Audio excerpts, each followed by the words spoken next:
friends, I'm Alex, and welcome back to my channel. Today I wanted to talk about the books that I want to read in fall. There's quite a few of them, so let's talk about books. So whenever I think about fall, I always think of kind of like spooky, eerie, like kind of weird themes. You know, I want like paranormal stuff, but also spooky and like dark academia, but also unsettling. It is finally September, thank the Lord. I am so happy that it's finally good weather.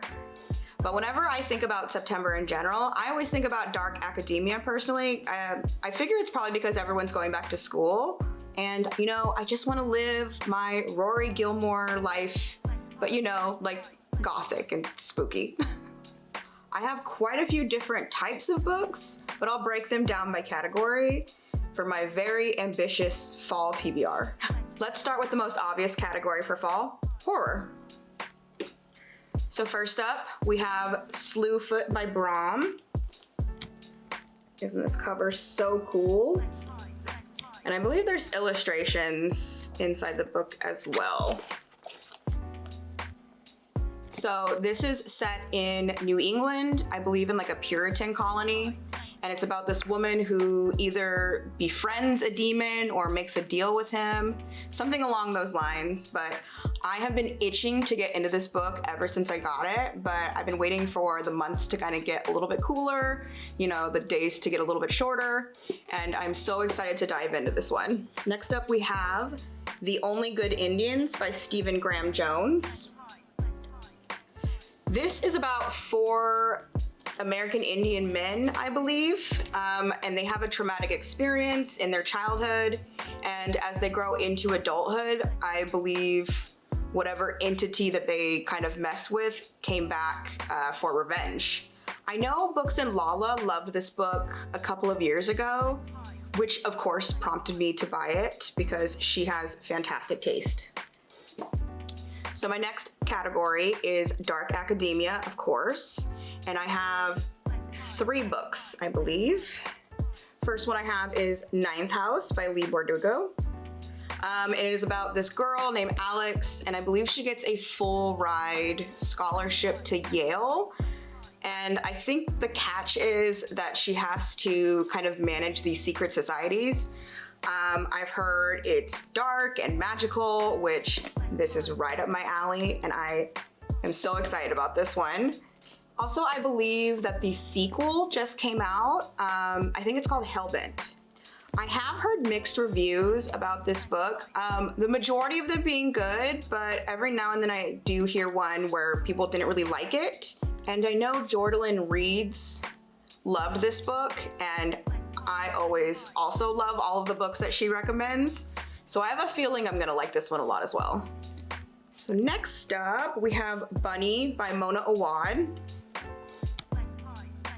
I feel like everyone and their mom has already read this book, but also I have kind of heard the same things. It's kind of a mixed bag of people. You either love it or you hate it. Not to spoil anything, but I am reading this book currently, and I am currently 60 pages in, and so far I'm loving it. I've heard a lot of people not thrilled about the writing and how it's just kind of weird and fever dreamish, but I love it. I think it's been so fun so far, and I'm really not even that far into it, but I'm already enjoying it. So the book is about a girl named Samantha, and she is attending this master's program at this university called Warren. So in her program, there is a group of girls all called Bunny, or they all call each other Bunny. And from what I can tell, it feels very occulty, and I am obsessed with it so far. Like, I'm literally even reading on my lunch break, which that just goes to show that I am very invested in this story so far. Last book I have in the dark academia category is The Cloisters by Katie Hayes. Also, check out these end papers. They are so cool.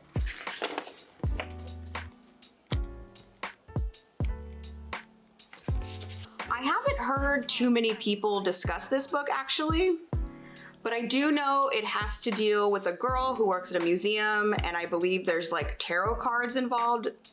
I legitimately never see very many stories that either talk about tarot or even have a story surrounding tarot, so this is right up my alley. Fun fact about me though, yes, I do read my own tarot cards. I usually only do it a couple times a month usually. If I have a question that I feel like needs answered, you know, it's always a way for me to kind of check in with how I'm feeling. Now for my biggest category, we have the classics. You know, I am just a classics girly. I don't know if it's the idea that everyone is going back to school, you know, but like I feel like fall just feels like the time for classics. So first I have One Flew Over the Cuckoo's Nest by Ken Kesey. I don't know too much about this book, but I do know it surrounds a man who I believe is in a psychiatric hospital. And I think he rebels against like a really terrible nurse, Nurse Ratched. I really only wanted to read this book mainly because I know Ryan Murphy did the show on Netflix called Ratched, and I loved American Horror Story, at least for like the 3 to 4 seasons worth, but I am always really excited to see how he interprets stories. Next, we have Lolita by Vladimir Nabokov. I know this is kind of a touchy subject of a book, but I always hear this book praised for its writing. If you don't know what this book is about, it is about a man, a fully grown adult man, and he falls in love with essentially a child. Huge trigger warning, obviously. I did read My Dark Vanessa, I think a couple of years ago, and in the book they mention Lolita a lot. So My Dark Vanessa actually took my breath away, and not in a good way, in the way that you feel like you're being choked alive because it's so like haunting and unsettling. It was a beautiful piece of literature, but yeah, it is definitely one of those books that it is a very heavy content, so huge trigger warnings. So I am interested to see kind of where that story is based off, because I do feel like there is a common thread probably between these two books. Next, I have Carmilla by Sheridan Le Fanu. Also, isn't this cover just stunning? That red foiling is so pretty. So I believe this book predates Dracula by a couple of decades, I believe, as like the first vampire tale. I've heard it described as a sapphic vampire story, and honestly, say less. I am already invested. And last but certainly not least of my classics, I have Frankenstein by Mary Shelley. Also, this cover is incredibly beautiful. I love the anatomy that they have on the cover. I think I got this book at City Books in San Francisco. It's one of their really cool independent stores. I'm sure everyone knows what the story is already about, but if you don't, it is about a doctor named Dr. Frankenstein who creates a creature who really just wants what every human wants. He wants to love and be loved. My last category is just kind of a mishmash of different genres. I have like a graphic novel, I have like a true crime, cozy mystery, even a middle grade, and I think a romance too. First up, we have a middle grade, Pax Journey Home by Sarah Pennypacker. Also, the illustrations are always so pretty in these. So I'm not quite sure what this one is about specifically. I did read the first story in the series. I think it was just titled Pax. And that story though was so beautiful and so touching and moving. I literally bawled my eyes out, I think for like a couple of days, like thinking about the story. So the first book in the series is about this boy who has a pet fox, and his dad goes off to war, so he has to move in with his grandfather. And so in doing so, he has to get rid of the fox. So him and his dad take his fox and they go to like the wild and they basically release him. And it's kind of about their journey back to each other. It was ridiculously emotional, but it was such a beautiful and touching story that I recommend it to pretty much anyone. I love middle grade because one, I get really sweet and endearing feelings reading middle grade, but also I find them always so magical, and I always love sort of the themes because it's always about like friendship and love and family, and I love stories that focus around that. So I recommend Pax to everyone, no matter the age.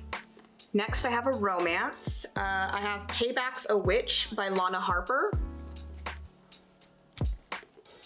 All I know about this one is that it's a sapphic, witchy romance, and I love that for me.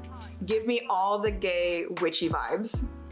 Next, I have Shady Hollow by Juno Black, and I believe this is like a cozy mystery. It is about a fox named Vera Vixen, and she is a reporter trying to solve a murder. I actually cannot wait to read this book.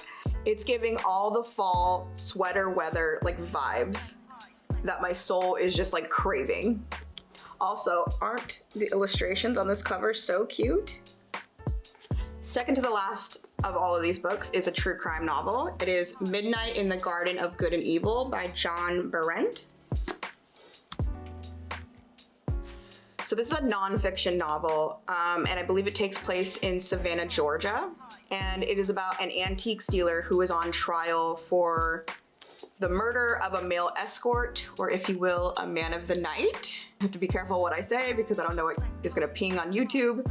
But I do always see this book at Barnes and Nobles, and I believe it was on the New York Times bestseller list.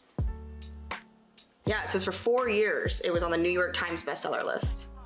And on the back there's a blurb, and it says, "Elegant and wicked, Midnight in the Garden of Good and Evil might be the first true crime book that makes the reader want to book a bed and breakfast for an extended weekend at the scene of the crime."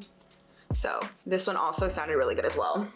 And last but certainly not least, I have a graphic novel. It is The Sandman Book 1 by Neil Gaiman. So this is about a character named Dream who is captured, and honestly that's all I really know about it. I watched the show on Netflix and I loved it, and I'm so excited that they're actually coming out with more episodes of it. I feel like Neil Gaiman is slowly becoming one of my favorite authors. I love the way he writes. Everything is so magical and the imagery is always so beautiful. My husband and I actually finished season 2 of Good Omens, I think a couple of weeks ago, and I am unwell after that season finale. I legitimately cried for like 20 minutes, and still, even when I think about the season finale, I get so upset. I need that show to come back for my sanity.